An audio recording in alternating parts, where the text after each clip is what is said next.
This preacher stood up at the time to read the scripture for the morning. Instead of reading it, he told him a story. This fellow came home from work one day, came into the house, and the wife said, "You got a new coat on." He said, "Yep, you like it?" "You know we can't afford money for a new coat. How much you spend for that?" I said, "I didn't buy it." "Don't tell me you stole it." "Nope, didn't steal it." "How'd you get that coat?" "I won it." "How'd you win it?" "Well, a bunch of us guys were in a crucifixion detail today. Had three of them we were crucifying. One of them had this nice coat on, and each one of us wanted it. So we threw dice to see who got it, and I won." He said, "Are you telling me that you were gambling at the foot of the cross of the guy we call Savior?" He said, "Well, yeah, I was." And he looked at the congregation and says, "You know, I think I saw some of you guys there today as well."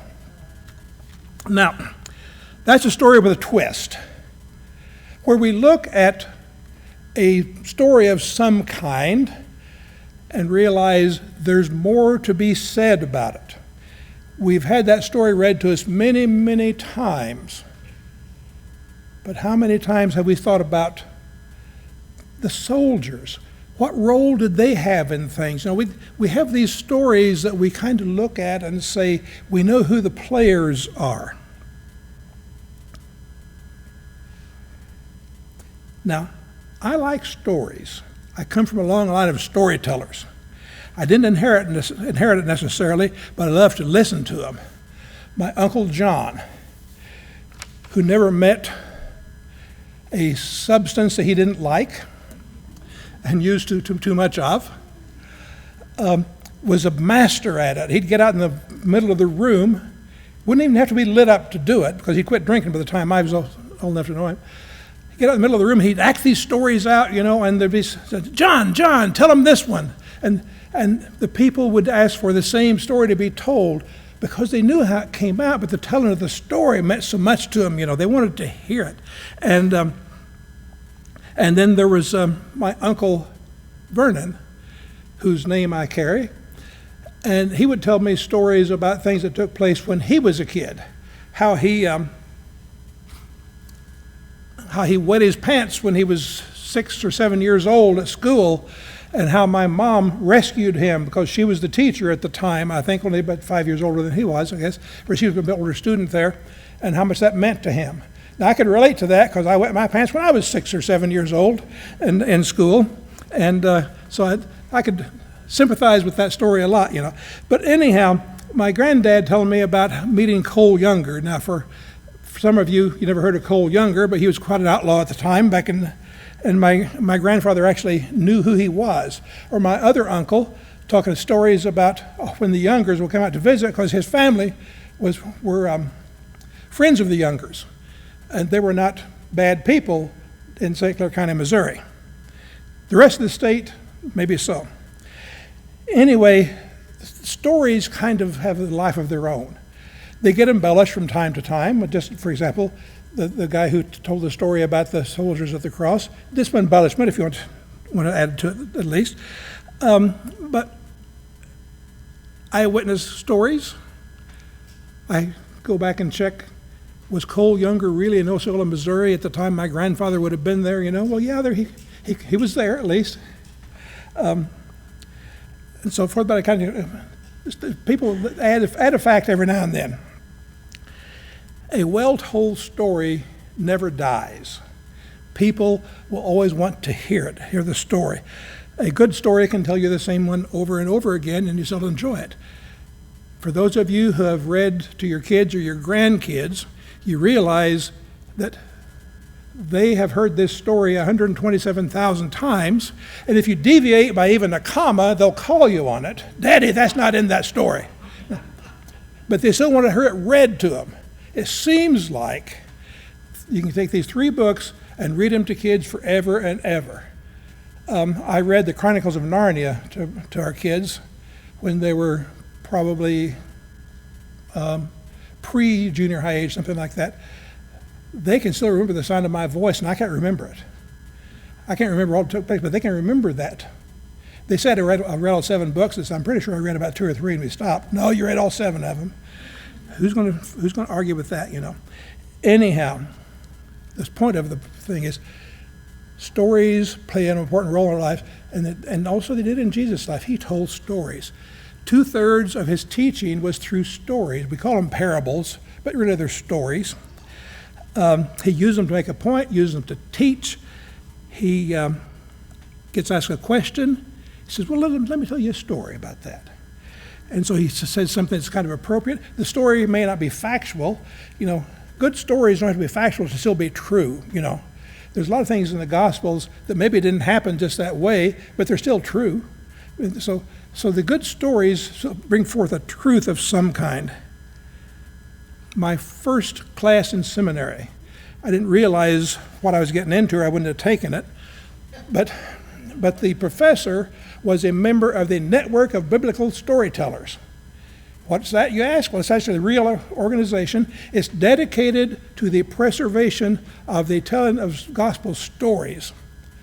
They realized that before it was written down, the gospel was spoken. It was carried on from person to person, and eventually it was written down. And reading a story is way different than hearing a story. And they want people to be able to hear the gospel. And so they spend time at that. They emphasize for preachers, if they had their way, we would never read a Bible story again. It would always be told. But it's a lot more work to tell it because you have to still get everything in there. And you can't really start enhancing it too much because then it strays from the text, if you will. So anyhow, the first assignment we had was to choose a text, tell it, and then illustrate it in a way that you wouldn't think about doing it before. So I wrote a song. I'm not going to sing it for you.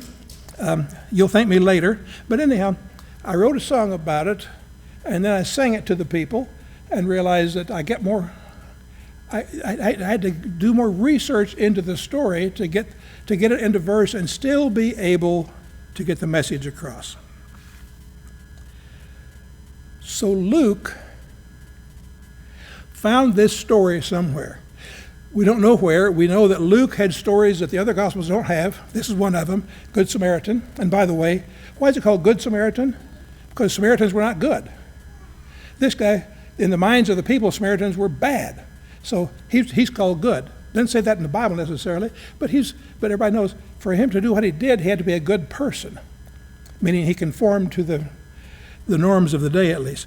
But Luke found this story, the prodigal son. He found the story of Jesus in the temple. They're all unique to Luke. And he finds this story and he includes it in his gospel. It goes like this. The lawyer asks a question, trying to trap Jesus. Teacher, what do I have to do to inherit eternal life? Well, what does the law say? It says to love the Lord with all your heart, all your mind, all your soul, and all your, I think, intellect. Well said. And also to love your neighbor as yourself. You pretty well got it there. But who is my neighbor? Let me tell you a story. This guy was going from Jerusalem down to Jericho. He was taking the path, and these robbers came out, beat him up, took all his clothes, left him for dead. As it happens, a priest was coming by on his way to Jerusalem. He saw the man laying there. He gave him a wide berth, making sure he didn't get too close to him, and went on his way. Here came a Levite shortly after that. He did the same thing, a wide berth, ignoring him. And a Samaritan comes along, and he has pity on the man. And so he went straight to him. He poured oil and wine on his wounds, bound them up, put him on his own donkey, took him to an inn, and gave him to the innkeeper to say, with 2 days' worth of money. So he'd take care of him, And if the money's not enough, when I come back later, I'll reimburse you for it. Who then was his neighbor? The answer was, the one who cared for him. Then go and do likewise.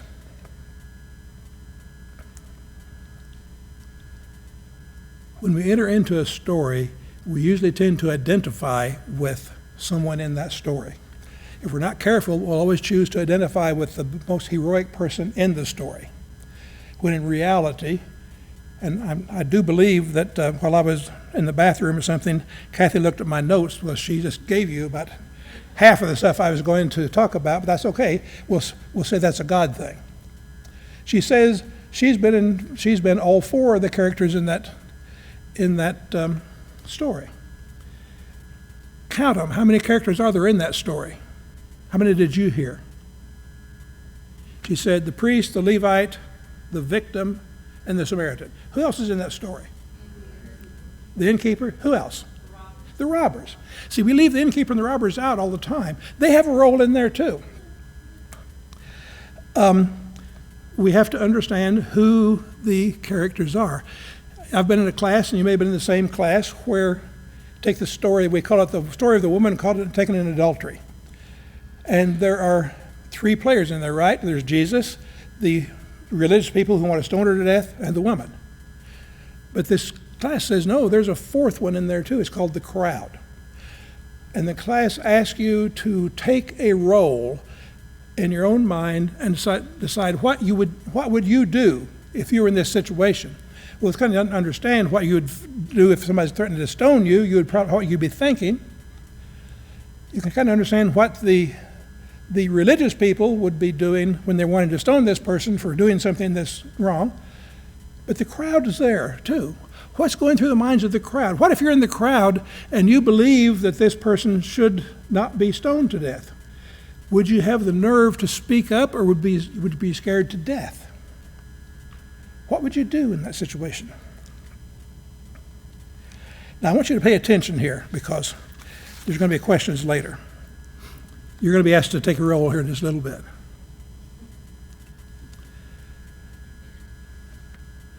The story of the Good Samaritan is the story of the church.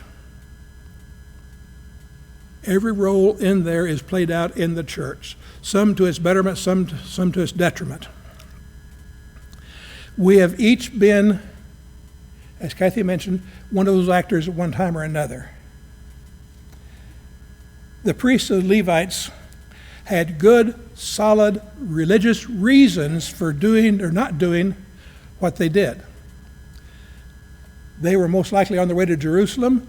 This guy was probably dead. To touch a dead body would have made them unclean for the ministry.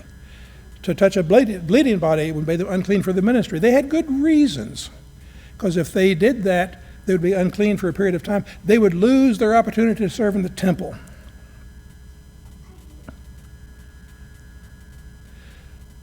Have there ever been times that you have used church duties or religion as a reason to not do something?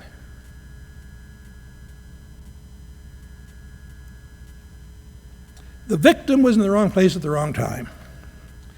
No one to help him, no friends. Two people passed by. Whether or not he's aware of them, it would appear that he probably was unconscious in the story at least. Have you ever been helpless in a strange place, totally dependent on someone and not sure if that someone's ever going to show up? The robbers put their own needs ahead of the needs of others. That's basically what robbers do, unless, of course, they have a starving kid at home or something like that. But by and large, robbers and people like that put their own needs ahead of the needs of others and deprive them of their own rights. Have you ever placed your own needs above the others, even robbing them of something good in their lives, their self-esteem, their own opportunity, something like that? Have you ever done that? The Samaritan, as I mentioned before, he is not welcome where he's walking there. He's an unwelcome person there. He by definition, by reason of religion, he's a bad person. The injured man, had he been awake, could have refused help from him. I don't know. We're speculating all the time here right now on this one, right? Have you ever gone out of your way to serve others, even when you're unsure if your help is welcome? Maybe you've delayed your own trip, your own needs to do that help. Now here comes the unsung person, the innkeeper.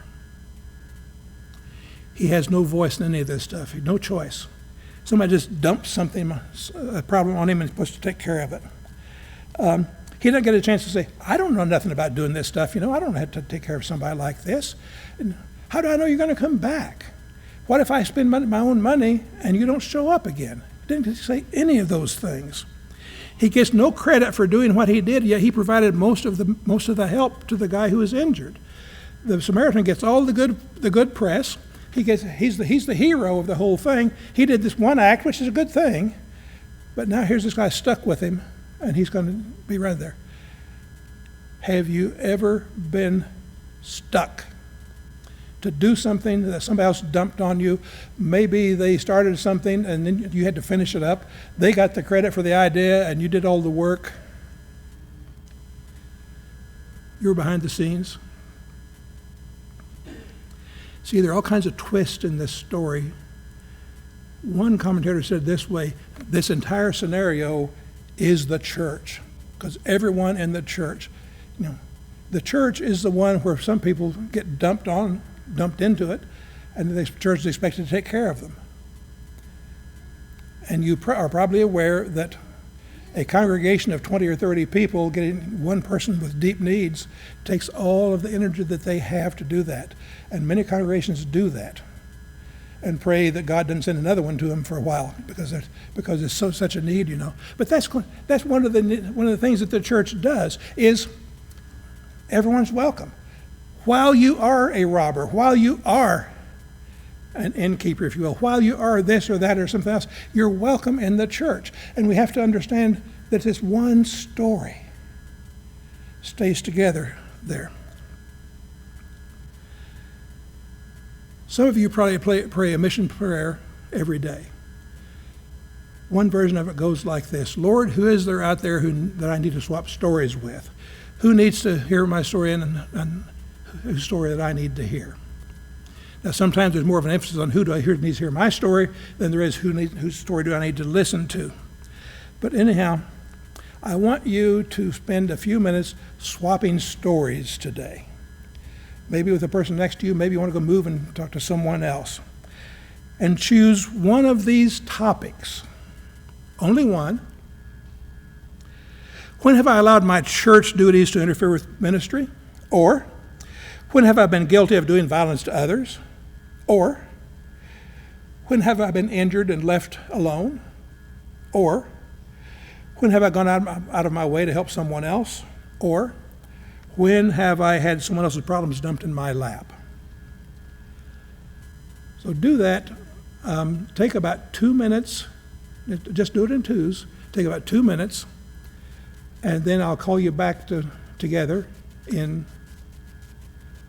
probably more like 5, because I know you're not going to stop at 2 minutes. But let's be real here, guys. But anyhow, so do that. And I'm going to sit here and drink water while you guys talk.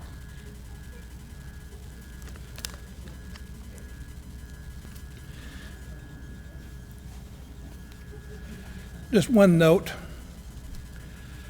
The story that you just heard is not yours to share unless the person has told you it's okay. I have no idea if anybody shared anything that they wouldn't want to be shared, but basically when we hear someone's story, it is a precious gift. We are based on a story, the church. We're based on many stories as individuals. We live with these stories. Sometimes they're just below the surface and something takes place and kind of triggers a memory of some kind. We're big at that. We'll be listening to I Love to Tell the Story a little bit later in the service. And I love to watch people's faces when they're singing or listening to a song that goes back in some period of time. In our movement, I love to watch people singing the old path, or Redeemer of Israel, or the Spirit of God like a fire is burning. In the church I was in beforehand, Amazing Grace would trigger those thoughts. I love to tell the story, and some others that just bring memories flooding back. But not just necessarily limited to songs. There are certain activities. I realize that some of you spend time at Ronald McDonald House. I suspect that you have a tremendous number of stories that you could share. And when you think about that, you remember people that maybe have been part of your life for maybe just a few days. I recall going to the burn unit of the Shriners Hospital a few times down in Cincinnati. And in both cases, to minister to a small child who'd been burned. Two different kids within like a month or so. Anyway, there's a whole community in that hospital because they're there for a long time. They may be there for 3 to 6 months, and they form their own community in this burn unit. And you realize that they are, for every intent and purpose, a congregation, totally dedicated to one another. It's like their children are interchangeable there, and I realized I was almost like an outsider coming in, had to be told the rules. Who can you touch, and how can you touch, and what do you have to do differently, So whenever I think of that, somebody talks about a burn or any kind of a small child suffering, I go back to that situation and realize, you're in a position that you're totally dependent on the Lord because you don't know what to do. If the conditions are right at Camp Bountiful, and the sky looks a certain way, and the clouds are in a certain place, I can remember a time that always makes me think of a time when I realized that God wanted me to tell somebody something, and I didn't want to do it. I didn't want to put myself out because I'm by nature a pretty emotional person. I knew I'd be very emotional if I did it, and I can remember asking God, please take this away from me. And God did temporarily, and then dumped it on me in public. And I got very emotional, but it was still a very moving thing, and I can remember God being with me, even though I just, was up there bawling like a baby in front of 200 people or so. A year ago at reunion, I was talking to a young man, probably 50, that's young, and we were talking about something. He said something. I said, let me tell you a story. And I told him this story. And during this story, I said, I have no idea why I'm telling you this particular story. Later on, he gave me a response to that. But anyhow, so I told him this story. And I ran into him 2 or 3 months ago in a congregation. And he said, you remember that time at reunion? Well, I had to confess, I didn't remember the story even. He had to tell me the story. He said, you said at the time, I don't know why I'm telling you this story. And I said to myself, and I don't know either, because it makes no sense to me. He said, about a month ago, I was talking to a woman in a restaurant or something like that, and she shared something with me and said, suddenly that story popped in my mind. I said, let me tell you this story. And I told her the story you told me. And it was really, really helpful to her with what she's going through. And I said, I can hardly wait to get home to tell my wife this, because she loves these connect-the-dots stories, that we've all experienced somewhere along the way. This happened, where I could tell you one in a longer period of time where I was hosting the online Sunday night chats for seekers, and a woman from England logged on, and she shared some issues, and we were able to, in the course of an hour or so, find her help for her issues in England. There, because I knew this person knew this person, and so forth, and someone went to visit her and was able to help her get some mental help, because man, she needed it. When I'd be chatting with her, she would have a different personality sometimes. She had multiple personalities. And insurance would only let her go see therapists once a month. She needed to go every day in situations like that. Sometimes I was talking to her, sometimes I was talking to the little girl inside her, at least. But anyhow, all these things that connect the dots. So this story from a reunion, I share a story that I still can't remember, by the way. It wasn't from my memory, for someone else. These kind of things happen. I have no idea why sometimes we share what we share. Years later, now I know why. Someone somewhere needed to hear a story. Now you have stories. Who needs to hear yours?